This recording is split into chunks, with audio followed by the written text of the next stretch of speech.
Chères auditrices, chers auditeurs curieux d'intelligence artificielle, soyez les bienvenus dans ce nouveau Focus by Liatus, notre émission format ultra court, dédiée aujourd'hui à l'IA qui fait grand bruit depuis quelques jours, Grok, le nom le plus improbable qu'Elon Musk pouvait donner à sa toute dernière création, une IA qui entend détrôner l'indétrônable ChatGPT.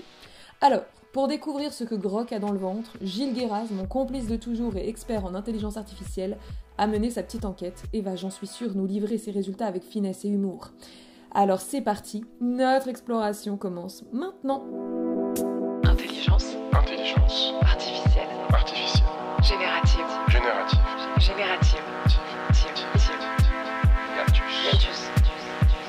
Hiatus.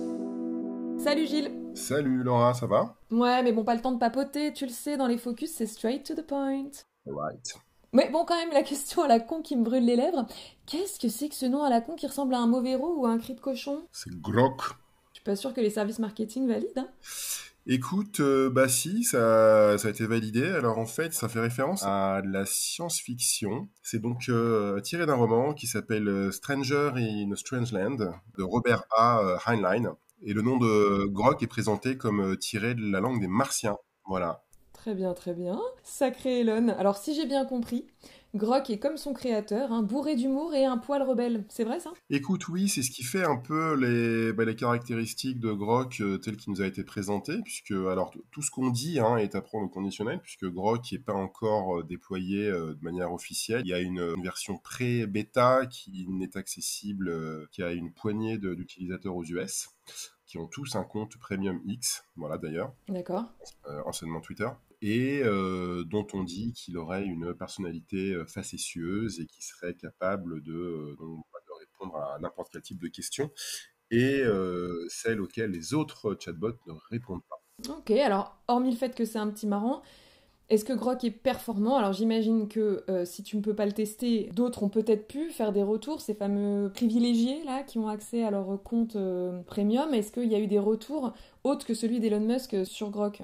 Oui, oui, il y a eu des utilisateurs de X qui ont un accès anticipé, qui ont fait des tests comparatifs avec ChatGPT, Bard et Claude. Et les tests montrent que Grok est un petit peu en deçà de ses concurrents. Ah, Voilà, enfin en tout cas sur la génération de texte et sur la qualité de ce qu'il va générer. En tout cas, il est en deçà des versions comment dire, avancées. Enfin, ça veut dire qu'il est au-dessus de ChatGPT 3.5, mais il est en dessous de la version 4. la version 4, c'est la version payante, c'est ça? Ouais, voilà. Par contre, il a ce ton un petit peu facétieux que met en avant Elon Musk. Bon, enfin, moi, je pense que c'est quand même un bon coup de marketing peut-être pour camoufler le fait que Grok n'est pas encore au niveau de la concurrence, Hmm. qu'ils l'ont sorti rapidement, peut-être pour occuper le terrain, mais que le produit n'est pas encore mature. Donc, je pense qu'ils vont le faire évoluer et il y a des rumeurs qui disent qu'à terme, il va intégrer les véhicules Tesla. C'est-à-dire? C'est-à-dire que dans quelques années, peut-être, tu pourras avoir des conversations avec ton véhicule Tesla, avec ta voiture Tesla, et tu pourras lui demander de faire des choses quand tu seras au volant. Tu vois, tu pourras lui demander, je sais pas, de t'envoyer des emails, de te changer la playlist, de monter le son d'Hiatus, voilà, toutes ces choses-là. D'accord, ok, donc vraiment un usage particulier pour les propriétaires de Tesla. Oui, donc je pense qu'Elon Musk aura naturellement envie de pousser Grok autant tu vois, du côté de X, Twitter, que du côté de Tesla, pour le distribuer tu vois, le plus largement possible. Eh ben ça tombe bien que tu parles d'Elon Musk parce que ma dernière question justement est sur sa psychologie, parce que je t'avoue que je trouve ce personnage très insaisissable. Un coup, il fait flipper tout le monde en déclarant qu'on a complètement perdu le contrôle sur l'IA et qu'il faut un moratoire et qu'il faut tout arrêter, etc. Et puis de l'autre, il développe son IA au calme et il la défend bête et ongle comme l'IA la plus prometteuse ever. Alors, ce gars, c'est Dr. Jekyll et Mr. Hyde, le mec est schizo, ou c'est juste un businessman opportuniste assoiffé de pognon? Moi, je pense que c'est les deux à la fois.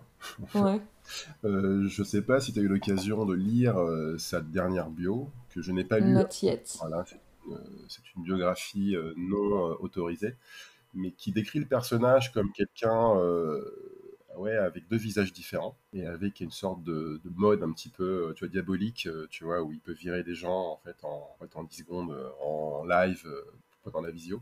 Et puis un mode tu vois, visionnaire voilà, où il fait des trucs assez intéressants techniquement.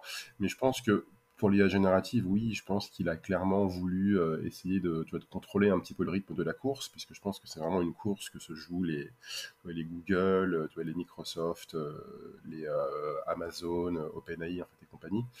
Et je pense que sa tentative d'imposer donc une pause, en fait, un moratoire dans le développement de l'IA générative, c'était juste pour lui laisser le temps à lui de créer sa propre boîte qui s'appelle XAI et de développer son propre chatbot, tu vois, pour être dans la course.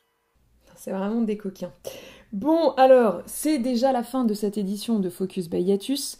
Merci infiniment, Gilles, d'avoir éclairé notre chemin à travers le monde mystérieux de Grok. Personnellement, j'ai hâte de me la péter ce soir au dîner. À vous qui nous écoutez, et comme je le répète souvent, votre soutien compte énormément pour nous. N'hésitez pas à vous abonner, à nous laisser un petit commentaire bienveillant pour nous donner la force de continuer ce podcast.